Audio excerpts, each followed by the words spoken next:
Pinagsisikapan ngayon ni Vice President Jejomar Binay na maisalba sa death row ang OFW sa Saudi Arabia upang mapababa ang sentensya nito at kampanya laban sa human trafficking.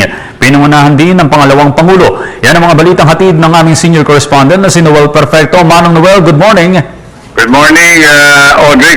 Dito pa rin tayo sa Coconut Palace ng residential tsaka office ng pangalawang Pangulo para malaman na itong i-anunsyo niyang paghihingi ng tulong o karagdagan tulong para dito sa ating kababayan na OFW dyan sa Saudi Arabia.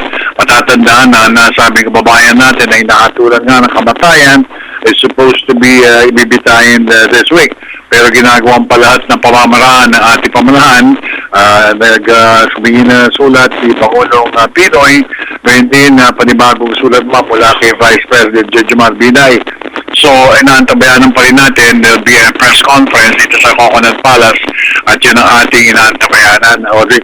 Pero yung isa pang subject matter na ating pag-uusapan sana, tatanong din natin ito kay Vice President Binay, ay itong pag-intensify ng Interagency Council Against Trafficking o IACAT. If everybody knows na si Vice President, ang siya ang Presidential Advisor on Migrant Workers, tsaka head na rin siya na IACAT. Isa rito sa mga matitinding ihahayag niya itong pag-intensify ng campaign laban dito nga sa 100 na illegal recruiters na minamata o binabantayan niya ng pamahalaan na inihinalay nasa likuran nitong pagpapadala ng mga undocumented overseas Filipino workers natin sa bansang Syria at Jordan. Alam naman natin na ang binabagsakan nitong mga undocumented workers na Filipino workers ay sa mga sweatshops o kaya sa mga prostitution dens. No? Kaya yun ang matamang binabantayan ng opisina ni Vice President Binay. Ito'y matapos, Audric, na 115 na mga biktima ng illegal recruitment ang na-interview ng office ni Vice President Binay. Sa nasabing 115, 6 lamang dito, Audrey, ang documented at saka yung kinumpirma ng OWA. So, meron ng 81 convictions for trafficking against persons at 100 mga suspects. Pero malungkot dito, Audrey, 2,000 kaso pa sa nakapending sa mga korte. So, yun ang dalawang pag-uusapan ngayon dito sa press conference ni Vice President Jejomar Binay sa Coconut Palace. So, yun muna ulat. Kasama pa rin si Erwin Navarro, Noel Perfecto para sa Telebisyon ng Bayan.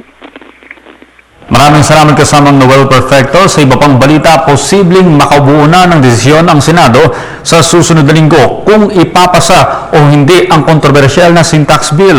Ayon kay Senate Committee on Ways and Means Acting Chairman Franklin Drilon, isusulong niyang matapos ang debate sa kanyang bersyon ng sin tax bill ngayong linggo upang mapagbotohan na sa Lunes, November 19. Batay sa bersyon ni Drilon, posibleng umabot sa 40 billion hanggang 45 billion pesos ang kikitain ng pamahalaan mula sa buwis sa sigarilyo at alak. Mas malaki kumpara sa kontrobersyal na bersyon ni Senador Ralph Recto na nagsusulong lamang ng 15 billion hanggang 20 billion pesos na dagdag na tax. Una nang naipaliwanag sa bersyon ni Drilon, magiging 12 pesos ang buwis sa sigarilyo sa 2013, 20 pesos sa pagsapit ng 2014 at 28 pesos sa pagsapit naman ng 2015. Para naman sa fermented liquor or beer, ang mga produktong may net retail price na mas mababa sa 22 pesos ay bubuwisan na ng 20 pesos, habang ang mga produktong nagkakahalaga ng 22 pesos pataas ay papatawan naman ng 25 pesos na buwis. Sakali namang mapagbotohan na sa Senado, sinabi ni Drilon na ang 2013 budget naman ang susunod nilang tatalakayin para maisapinal ang budget ng PhilHealth. Ang Christmas break ng Senado ay nakatakda sa December 21.